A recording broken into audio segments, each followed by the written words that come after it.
Welcome back to Crack the Chaos series with me, Kavya Tendral. Today, we'll be seeing about the forensic aspect of hip bone, its indices, and indices for identification of the races. If you have not subscribed our channel, do subscribe for more interesting videos like this and as well press the bell icon so that you will receive a daily video notification. Directly we go to the topic. Hip bone is also known as innominate bone. First, a very basic hip bone is of three different parts. One is the ilium, superiorly, ischium, posteriorly, and pubis anteriorly. The important parts to remember the forensic aspect more easier is ideally every parts, but still greater sciatic notch which is present posteriorly to be noted, and ischial tuberosity again it is posterior-inferiorly to be noted, and obturator canal which is formed from the obturator foramen and the acetabulum laterally. And next in the same picture also the obturator foramen, pubic tubercle, this is the articular surface of the pubic symphysis, and the greater sciatic notch to be noted. If you could ask me what is the difference between these two pictures, what are the views, here in this picture someone is sitting on the hip or on the greater tubercle of the femur. If he sees the hip bone, that could be looking like this. Here a person in the pelvic cavity itself looking laterally, and that view could be looking like this. Now coming to the side identification. If you feel side identification of the hip bone very difficult, just simply hold the bone, identify the greater sciatic notch, and place your thumb finger, hold it with your first web space. That's all, very simple. So after holding that, if at all your right hand is fitting rightly to that greater sciatic notch, then that could be the right side, or if it is on the left side fitting nicely in its left side. Greater sciatic notch, hold it and identify it very simply. But to explain in exam, this is needed. The iliac crest superiorly, the ischial tuberosity postero-inferiorly, the acetabulum laterally, pubis anteriorly. These are all the important points to align and to say the identification, side identification of that hip bone or the innominate bone, as well the greater sciatic notch posteriorly. Here in this picture, it is depicting the right side of the hip bone. Now, if you could feel difficult in identifying it's a male bone or female bone, at the spot to identify, we need to remember 4 points. What are that 4 points? Ischial tuberosity, greater sciatic notch, subpubic angle, and obturator foramen. Ultimately, a female pelvic cavity is the one which is going to hold the baby. So, if it has to hold the baby, then the pelvic inlet should be regular and round and large in case of a female. In case of a male, it is usually a heart shape, and it is like a funnel shaped cavity. Rather in female, it is not funnel shape, it is broad. And coming to ischial tuberosity, we know ischial tuberosity is one which is present posterior-inferiorly. In case of a female, this ischial tuberosity is everted, because only if it is everted, that is facing outside, the pelvic cavity will be wider. In males, it is exactly opposite, it is facing inward, and therefore the pelvic cavity is shorter. Then is greater sciatic notch. As we know, greater sciatic notch should be narrower in males, wider in females, because female pelvic cavity is wider, and therefore the greater sciatic notch also should be wider in female. Again, coming to subpubic angle, here in male subpubic angle is V shape, in females it is like an arch or the U shape, because this subpubic angle will always widen the pelvic outlet. That is what is needed in a female pelvis. So subpubic angle is wide again in female and narrow in male. That is of a V shape, inverted. Coming to obturator foramen, here obturator foramen is nothing to deal with the pelvic cavity per se. Okay, so in females the obturator foramen is triangular in shape, whereas in males the obturator foramen is oval in shape. How to remember this is, take OBT, male and female. Male is a very short one, so give it first preference. It is O. So male obturator foramen is oval shape. Take out the T. Next is T for triangular shape, and that triangular shape is for female pelvis. These are the 4 important points to identify at the spot. Although there are many other points, this helps to identify in a very efficient way. These are all the tabulation which is generally needed to identify a bone of a pelvic bone.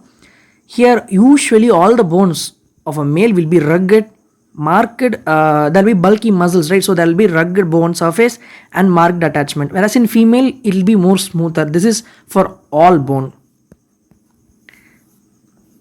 Next, coming to sex determinant indices. First determinant indices is Washburn index. To remember it a more easier way, here let's take one scenario where someone is going to brush and clean the cloth. When someone is going to brush and clean the cloth, the direction what they will be doing is from one point they will rub here and then they will rub like this. So remember here in Washburn index, there is from one point we are measuring two different things. What is that 1.2 measure thing is? Here we are actually calculating the pubic length and the height of the ischium. So here from the acetabulum to the body of pubis, the symphyseal surface, and from the acetabulum, the inferior aspect of ischial tuberosity is marked.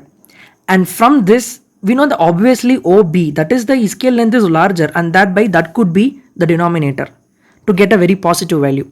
So ischial length is as denominator, and the formula goes like this: pubic length in millimeters divided by ischial length in millimeters into 100. Here females will be having more value than the males. This is because 1. The length of pubic symphysis in males is shorter, in females is longer. 2. The ischial tuberosity in females is everted, and therefore the length could be even more longer. So females will be more and the males will be shorter value. That is Washburn index, also called as a ischiopubic index. Next index is sciatic notch index. Here one thing notice, here is the sciatic notch and we need to know what is the sciatic notch index. Probably this is the best criteria to identify the sex determination, whereas you take the width. Okay, so taking this width and dividing it with the depth. This is A and this is B. Here it is A divided by B into 100, and probably females will have the more value here also, because females will have a broader greater sciatic notch, and thereby it goes 5 to 6 for females and 4 to 5 for males. Next, coming to this sacrum identification. The moment you see in the sacrum, it is very short and broad. Short, broad and shallow curvature. This is for a female pelvis, whereas here it is longer, narrower and more evenly distributed curvature. So this is for a male sacrum identification. Now coming to the indices in sacrum. One is the corporobasal index. What is this corporobasal index? Is very simple. Take the transverse diameter of body of S1 and divide it with the transverse or the width of the sacrum. When you do that, there we get the corporobasal index, but for that it should be multiplied with 100, and if it is more than 42 it is male and less than 42 it is female. This is one index, corporobasal index. The next index is sacral index. Very simple. Take the anterior length of sacrum and the transverse diameter of the base of sacrum. We know basically the anterior length is more, and to get a positive value it should be in denominator. So transverse diameter of base of sacrum divided by the anterior length, that gives us a value nearly of 114. If it is less than 114 it is males and more than 114 it is females. This is the way they measure. This is the vernier caliper and they are measuring the things, measurements. And now coming to indices for identification of races. To remember, the mnemonic is BCCI for cricket, right? So it is Board of Control for Cricket in India. So it is BCCI and Hi-Fi. BCCI, Hi-Fi. This picture is more viral recently. So I put this picture. So it is Hi-Fi, BCCI, mnemonic.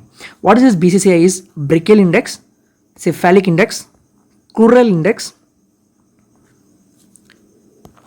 I for intermembral index, and Hi-Fi, H and F, so humerofemoral index. Now let us see what is the cephalic index. Very simple, because skull is not a long bone, right? So we need to take the length and breadth. Here the maximum breadth divided by anteroposterior length, because we know length is longer and thereby that could be the denominator. So maximum anteroposterior length will be the denominator, and the formula goes maximum breadth of skull divided by maximum anteroposterior length into 100. This is cephalic index. Coming to brachial index, that is everything will be in length. One thing to remember must, embryologically the upper limb and lower limb is rotated, right? So upper limb is rotated laterally, and therefore the thumb is the lateral position. Lower limb is rotated medially, and therefore the grade 2 is medial side. We know this is all in the anatomical position. So have this upper limb on lateral rotation, lower limb on medial rotation. Having that in mind, let us see the brachial index. Brachial is something when dealing with the arm.